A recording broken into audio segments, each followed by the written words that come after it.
Well, as we said, today marks 75 years since the Allied invasion of Normandy, the day we all know as D-Day, a very important day.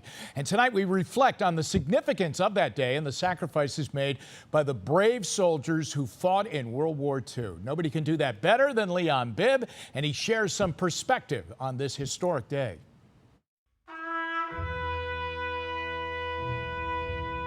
It has been called the longest day.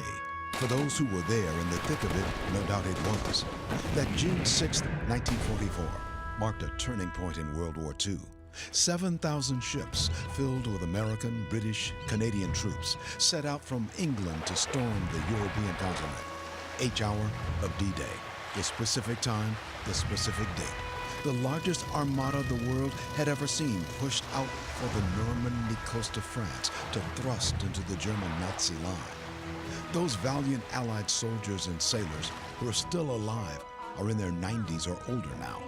But 75 years ago, they were young men who on the beaches pushed up against the German enemy gunfire, hellishly fired from the cliffs above the beaches.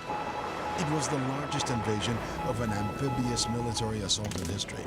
Atlantic Sea and European sky were filled with ships and planes, 156,000 troops involved.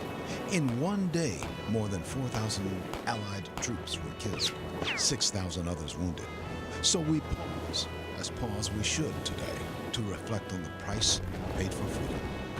D-Day was a razor-edge point of the military spear which Allied forces took to the enemy. There were many deaths before D-Day, and more would follow that day until the war's end.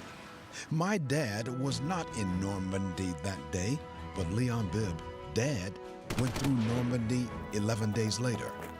This was his old unit in the United States before it shipped out a few days after this photograph. Through Normandy for the next 14 months, my father would sweep across France, Belgium, the Netherlands, into Germany. Today I think of all the fighting men who swept across mine-filled beaches at their feet and enemy guns grunting bullets from above. I reflect on the price each Allied soldier paid. I reflect on rows of military graves in Normandy, France, where troops are at parade rest after having given their last full measures of devotion to the idea of freedom.